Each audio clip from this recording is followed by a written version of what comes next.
Picture this. It's 4:30 p.m. on a Friday, and your dashboard just lit up like a Christmas tree.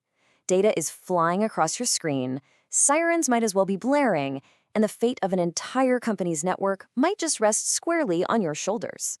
Welcome to this explainer. Today, we're going to master exactly what happens after a security alert triggers.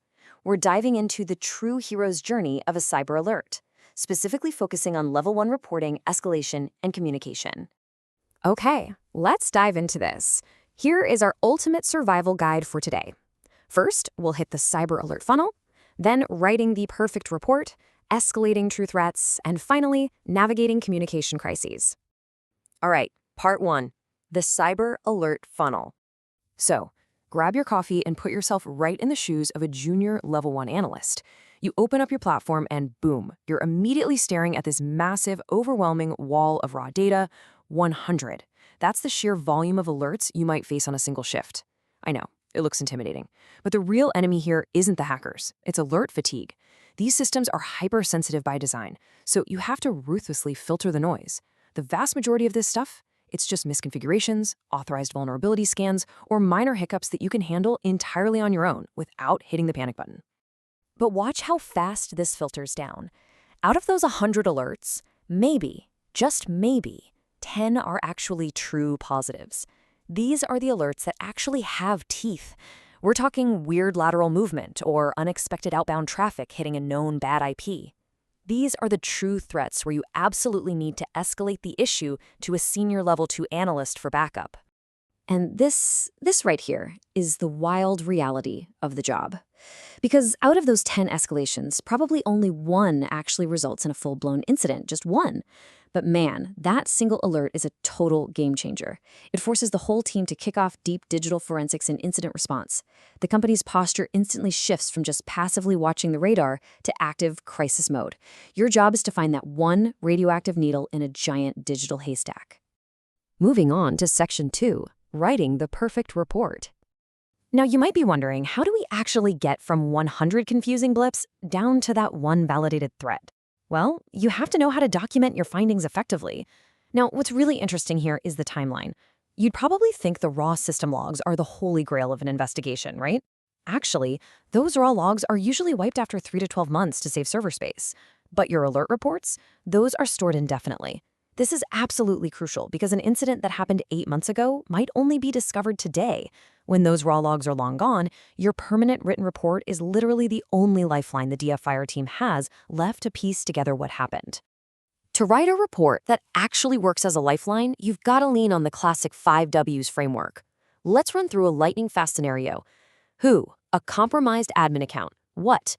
They executed an encoded PowerShell script. When? At 3 a.m. on a Sunday. Where? From an unexpected offshore IP address. And finally, why? Using this simple structure frames the exact narrative and saves your level 2 analyst an unbelievable amount of time. I really want to hit the nail on the head with this last point. Why is without a doubt the most crucial element on this list. You cannot just dump raw data into a ticket and call it a day. No way. You have to provide the reasoning for your final verdict. Why do you believe this is malicious? That single sentence directly justifies your entire analysis to the digital forensics teams or IT professionals who have to step in and take immediate action based purely on your word. Okay, section 3, escalating true threats. All right, so you've nailed the why and clearly documented your findings. Now comes the high stakes part, passing the baton. You absolutely must escalate if you spot a major cyber attack or if active remediation like removing malware or isolating a host is needed. Same goes for any required external communication to customers or law enforcement. But look really closely at that last bullet point. If you just don't understand the alert, ask for senior help. Seriously, blindly closing an alert because you're confused is the ultimate cardinal sin in a SOC. That is the exact moment a catastrophic breach slips right through the cracks. Let's move on and see how this builds into a really seamless operational workflow. First, you assign the alert to the L2 on shift. And because you just wrote a flawless 5 Ws report, step 2 is an absolute breeze. The L2 reads your notes, gets the context instantly, and validates your findings without having to start from scratch. Your documentation is essentially a massive operational multiplier, saving critical minutes during a live incident. And finally, step 3, they can confidently kick off formal incident response. Which brings us to section 4, navigating communication crises. So far, we've been talking about the happy path, where everything goes perfectly. But let's be real, cybersecurity is messy, and you are definitely going to face unexpected mini-emergencies on the floor. So let's put you in the hot seat for a second. You're staring at a massive critical data leak actively unfolding on your screen. You follow protocol, you ping your L2, but they are completely unresponsive. 10 minutes go by, 20 minutes, 30 minutes. What do you do? Well, in a crisis, you follow the emergency escalation chain. First, you pick up a real phone and actually call the L2.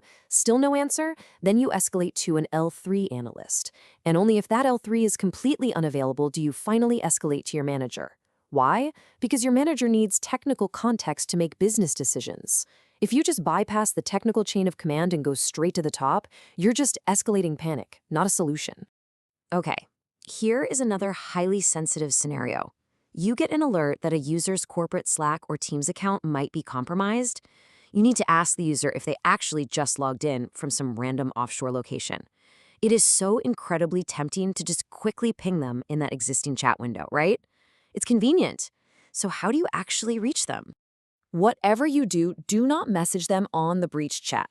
Literally, if you shoot them a Slack message saying, "Hey, did you just log in from overseas? Congratulations, you just politely tipped off the threat actor that you are onto them. The hacker is actively sitting there monitoring that compromised account." You absolutely have to use alternative methods, like a direct phone call, to keep your investigation completely secure. All right, now for the gut-wrenching scenario that literally every single junior analyst fears. Take a deep breath here, because this one is heavy. It's Thursday. You're reviewing some notes, and your stomach drops. You realize you misclassified an alert back on Monday. You called it a false positive, but you were dead wrong. You completely missed a malicious action. What now? You swallow your pride, and you immediately reach out to your L2. Do not try to hide it. The tactical reality here is something called dwell time. The fact is, the average breakout time for modern ransomware can be days, weeks, or even months before the payload actually drops. So a mistake you made on Monday, it can absolutely still be stopped on Thursday, but only if your ego is pushed aside immediately. Complete honesty is the absolute only secure option to stop a breach in time. Let's rapid fire through 2 final operational bottlenecks you might see. First, an overwhelming volume of alerts. If you're drowning, prioritize them based on your workflow, but let your L2 know immediately. Second, what if your CM logs are completely broken or unsearchable?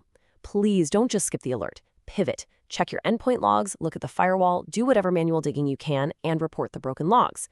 So the crucial point is, you can never just ignore a broken process. You investigate what you can, and you communicate the rest. And that brings us to Section 5, Summary and Final Thoughts. We've covered some seriously intense ground in this explainer today. Working on the front lines of a security operations center is a massive pressure cooker. When you look at this analyst arsenal, reporting, escalation, communication, they might initially sound like boring admin tasks, but honestly, they weave together to form a literal, impenetrable shield for the company. They are the operational backbone stopping active data breaches. Reporting preserves the context for the future. Escalation ensures the threat is remediated in time, and communication ensures the whole company can coordinate their defense. I want to leave you with this really powerful quote from the source material. If you can't explain it simply, you don't understand it well enough. Writing a rock-solid report and communicating clearly during a total meltdown isn't just about checking boxes. It is the absolute ultimate proof of your cybersecurity expertise. So the next time you're staring down a dashboard of 100 blaring alerts, ask yourself, can you explain the real threat clearly enough to actually stop it?